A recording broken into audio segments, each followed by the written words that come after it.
law enforcement, what signs to look out for to prevent getting scammed. And screen time and children. We'll take a closer look at a new study on the mental health impact on being on devices too long can cause. As your news at 7 starts right now. Live from Television Park, this is WJBF News Channel 6 at 7. Well, good Thursday evening to you. I'm Kim Vickers. Thank you so much for joining us. Our coverage you can count on begins with a North Augusta man facing charges after being accused of impersonating a police officer. The Richmond County Sheriff's Office says Mason Marsh allegedly pulled a woman over last week using red and blue lights mounted on his car. Graham Lee reports. Mason Marsh was arrested after impersonating a police officer last week. It's a situation Richmond County Sheriff's Office Lieutenant James Kelly says is rare, but can greatly damage trust between the public and law enforcement. I know you hear throughout the United States about people impersonating officers and stuff, and kind of takes trust away from the actual law enforcement officers that are actually doing an outstanding job. After pulling a woman over, Marsh allegedly identified himself as a police officer, claiming he pulled her over because she cut him off in traffic. But when the driver asked him for his badge, that's when she called the police and found out the truth. Kelly says it is a good idea to ask for an officer's ID if you're suspicious. If any of our people are pulling anybody over, or hopefully law enforcement across the United States, that they're identified by either they have a uniform on, they'll have their badge, they'll end up having a vest on with identifiers on it from that agency. He says it's also important to know the Sheriff's Office uses marked vehicles for most traffic stops, but they have unmarked vehicles ready to respond to more serious situations. Having this knowledge could keep you out of harm's way. 9 times out of 10, it's going to be a legit police officer that's doing this. And normally they'll be in an unmarked vehicle. If it's an unmarked vehicle, it's usually, if they're stopping you, it's for some egregious infraction that you made. If it's not an infraction, normally our undercover cars are looking for individuals that are particular to a crime or a certain aspect that they're looking for a case. So you won't see them making traffic stops too much. If you get pulled over by an unmarked car and feel something isn't right, law enforcement says the best thing to do is turn on your hazard lights, drive to a well-lit populated area, and call 911 if you have concerns. Well, shaping the future of Augusta, the city making plans on how to get there. City leaders sitting down to develop a 3-year strategic plan for Augusta. The administrators telling commissioners, as of right now, the city has no strategic plan in place, and that needs to change. I think it's necessary for the governing body to develop a strategic plan so that the city and the leadership inside the city will have some form of blueprint in order to follow. And it lets everybody know what we're looking at doing within the next 3 years. Commissioners listed a series of priorities, including development along the river, creating a vibrant downtown, and getting more single-family homes built in South Augusta. Well, it's time now for a quick first look at the weather, and we're now joined by Chief Meteorologist Jenna Petracci. Jenna, beautiful day outside. Yeah, it was stunning once again today, and we're watching that now on our Terry Lambert Hyundai Skyview cam. Check out this sunset at Augusta Regional Airport. Skies are completely clear, and we had no rain today. Our sunset happened at 6:53, so just a little while ago. Our low today was 55, 2 degrees above average, and our high temperature was just 1 degree above average at 80. Right now, those temperatures are in the upper 60s already in Augusta and Aiken. Wow, really cooling down. Low 70s in Allendale and Barnwell, 75 in Thompson, 76 in Millen, 78 in Wrightsville, and 73 in Saluda. Relative humidity was low today, down to around 30 to 40% earlier, all thanks to northeast wind bringing in that drier air. The winds are only up to around 5 miles per hour, and you can see here we have high pressure overhead up near the Great Lakes, and then well to the west of us we have a cold front. This will eventually come through on Sunday, bringing us our next chance of rain. But in the meantime, we are going to stay clear. We'll drop even further down to 64 degrees by 8 p.m. and then upper 50s by 10, 56 by 11 p.m. And looking ahead, we do have those 40s in the forecast for the first time since May. 49 for both Friday and Saturday morning, but then we are warming back into the lower 80s Saturday and Sunday ahead of that cold front. I'll have a look at your futurecast coming up, but back to you, Kim. All right, Jenna, thank you. Well, the Georgia Carolina State Fair is back this weekend after Hurricane Helene left the fairgrounds empty last year. The Exchange Club of Augusta is ready to welcome back the community after the grounds received damage from the storm. Organizers of the fair look forward to seeing families have fun after a year without the fair. I'm just looking for, all the people in our community to come out and enjoy something that's a lot of fun, and just seeing the smiles on kids' faces when they walk through the gates. The Georgia Carolina State Fair will open tomorrow and will take place until the 26th. The fair will be open Monday through Friday starting at 5 p.m. and Saturday and Sunday starting at noon. A Democratic candidate running for Georgia Secretary of State stopped. Well, since July 2025, the South Carolina Department of Health says 16 measles cases have been reported. 12 of them linked directly to an ongoing outbreak in Spartanburg County. In an effort to stop the outbreak, the South Carolina Department of Public Health deployed its mobile health unit to offer measles, mumps, rubella, or MMR vaccines at no cost to the public. Get vaccinated with the measles, it is lifelong immunity. So you will never have to be worried about not being protected against the measles. And that is a traditional vaccine that has been given to children for a very, very, very long time. It's proven to be safe. It does not cause autism. That has completely been debunked.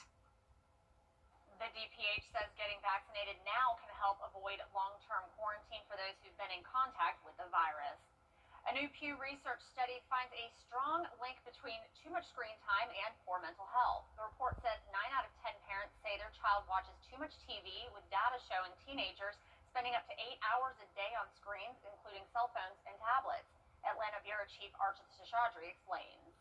A Pew Research report says children under 12 are spending too much time watching TV or using cell phones, which experts say leads to anxiety, depression, and angry behavior. Another CDC study shows more than half of teens spent more than 4 hours a day on non-school related activities on their screens. They are being inundated with notifications, with distractions. They are not getting enough sleep. Back to being inundated, they're inundated with some of the worst of humanity, whether it's things like the comparison trap, they're not enough, fear of missing out, to hardcore, graphic, violent, and sexual content, to the 24/7, 365 news cycle. Also misinformation. A report from Mental Health America says 20% of children between the ages of 12 and 17 in Georgia experienced at least one major depressive episode last year. Experts say kids' behaviors can change with too much screen time, making them feel isolated. So red flags are so important to pay attention to.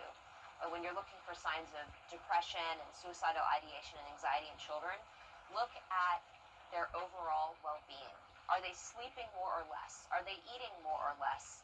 Are they hanging out with friends that they've never hung out with before, or are they avoiding groups that they typically used to hang out with? They are exposed at a more frequent rate and at a much younger age than any generation in history. It is not a surprise that they are struggling, and we all need to pay attention. The reports show that more than half of parents want tech companies and lawmakers to do more to protect kids online and restrict what they can see. Experts say use the app limits feature to restrict time on certain apps. Reporting in Atlanta, Archit Seshadri, Atlanta Bureau Chief. In South Carolina, school report cards were due Monday, but families and educators are still waiting. The deadline for the report cards passed this week despite a deadline extension that was recently approved. The South Carolina Department of Education sent embargoed report cards to school districts, but districts quickly flagged the data inconsistencies, pushing the timeline back even further to November. College Board had not reported to the department yet, so there's a need to go back to the districts to do some auditing and make certain that what the districts have for students is what the State Department has. I have teachers who don't know where they stand. They're always fearful of if they're going to get moved or if they're going to get fired. The report cards will be released the first week of November. And coming up, criminals posting bail and returning to the streets. Why South Carolina County is raising questions on state laws aimed at keeping violent criminals behind bars. Those details when we return. Hey there, Georgia. I'm John Crow with your cast. Sunny and cooler weather today and getting really chilly tonight with low temperatures falling into the 40s. Then eventually some rain headed our way this weekend, and the tropics are quiet for now, but that could change. I'll have all the details when we return. Insurance companies. Something about the morning. They should be the good now. You know that I love you. Good morning, Augusta. Coming down 75 in a school. Now, your most accurate forecast with WJBF Live 5 for 6. Welcome back. What an absolutely gorgeous view on our Terry Lambert Hyundai Skyview Cam in Swainsboro. What a great October sunset with these pretty colors in the sky. Even though it's completely clear, the clouds usually help out with those pretty sunsets. It's still so vibrant and looking great. Upper 60s, it's clear all across the CSRA, and east wind is coming in at 5 miles per hour. Dew points are in the mid-50s. Now around the CSRA, we're seeing upper 60s in both Augusta and Aiken, 70 degrees exactly in Barnwell, Allendale, and Bamberg, and still up to 75 in Swainsboro, 76 in Wrightsville. McCormick, you're at 71. Satellite and radar showing once again clear skies for everyone, so no cloud cover nearby, no rain. We're going to stay nice and sunny again for Friday, but starting out the day chilly for sure, so dress warmer than what you've been used to lately, maybe just a couple extra layers when you're headed out the door. But you can ditch those layers as the day goes on. We're going to be very comfortable in the upper 70s. Overall, pretty mild start to the game. This is Midland Valley versus Aiken for our Game Night Live game of the week, but the temperatures will be falling quickly, upper 50s by the final, and I'll be out there, so be sure to tune in tomorrow at 4, 5, and 6 p.m. for your live weather forecast from Aiken. Now back to Augusta for the Miracle Mile Walk on Saturday morning from 8 to 11 a.m. We're going to see a variety of temperatures. Low 50s to start. Once again, you'll need some layers early on, but then you can start to shed those layers because this will be feeling pretty nice at 11 a.m. 70, and with the sun beating down, it will feel even warmer. Low temperatures are going to rise back up to the mid-50s on Sunday ahead of a cold front, but then behind that cold front, we fall back down into the 40s next week. You can see the increased dew points ahead of that front, so more cloud cover with that rain chance expected on Sunday. I'm still giving it just a 30% chance of rain for now, but we do have some disagreement between our models when it comes to the intensity and the timing of this front. But what we are certain of is that it's not going to impact us on Saturday, so that'll be a beautiful sunny day, winds coming out of the south, some cloud cover Sunday morning, but early on it should be dry. This model does have the front coming in a bit earlier, so as early as around 11 a.m. through the early afternoon. Notice it has a lot of coverage all across the area, but some models are hinting at a lot of that falling apart. Nonetheless, just prepare for some rain on Sunday, anytime between the late morning to the early afternoon, but notice we'll be clearing out as we go into our Sunday night and Monday with high pressure back in control. We're watching the tropics as we now have a new area of potential development in the Caribbean Sea, just a 20% chance for now, so no impacts as of now in the CSRA. Nothing for us to worry about, but we'll keep you updated as this could form into something by the end of next week. Our 10-day forecast is showing the sunshine next week as well, with high temperatures eventually falling to the low 70s next weekend. Back to you, Kim. All right, Jenna, thank you.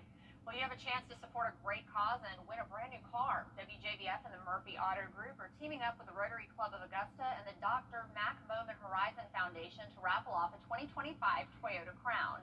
It's valued at more than $55,000. The raffle tickets are $100 per ticket, and the proceeds this year will go to Rise Augusta. The nonprofit supports nearly 5,000 at-risk students in Richmond County. Local organization been here forever. They do outstanding things in our school system and beyond, helping our children to achieve, and we feel blessed to be able to help them however we can. The car and the raffle helps to do that.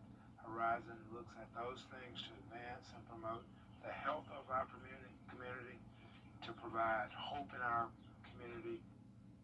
There are only 1,500 tickets available for the raffle. We have information on how to enter on WJBF.com. A telethon will also be held on October 23rd from noon to 6 p.m. Coming up, farmers are searching for help, how the aid is being impacted by trade debates after the break. O is for October. Or scan the code, and we'll give you an assessment of your roof for free. At C.A. Reed Senior Memorial Football Season. Nobody does high school football better than News Channel 6, the most trusted name in local sports. Join us for football Friday night, Fridays at 11:35 on News Channel 6. Can't stay up late? It's on Saturday mornings at 9:30. Want to get up close and personal with the weather? Request a school visit from the live 5 for 6 weather team today.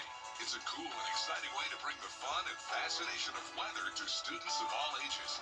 Or take a field trip to our state-of-the-art studios at Television Park in Augusta.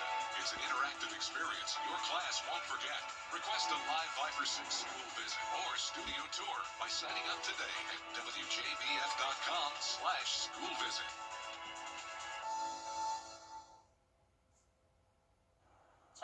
A family in California prepared a nice stew for their dinner, but their family kitten thought it was missing one very important ingredient. I can't even. A mouse. It's a mouse. A home security camera. Caught it all, and the mom went outside to feed the dogs, and luckily she checked the camera before dinner was served and found her kitty's secret ingredient. She says, as you can guess, it was a takeout for dinner that night. I can imagine. Oh, well, I mean, she was just trying to help. Oh, that is.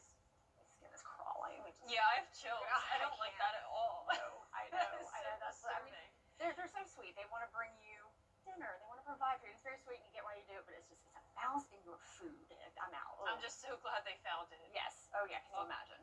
Our 10-day forecast is showing some really nice weather, though, on a bright side. We have nice conditions tomorrow. It's just going to be pretty chilly in the morning, 49 degrees both Friday and Saturday morning. Then a slight chance of rain on Sunday, quickly followed by sunshine again, a high of 76 on Monday.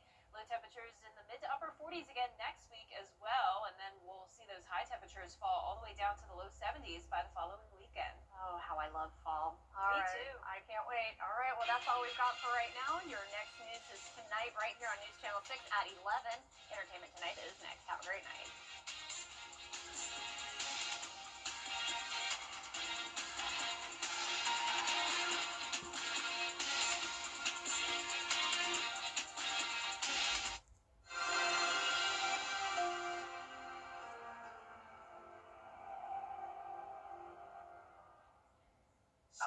I'm Gunnar Stockton.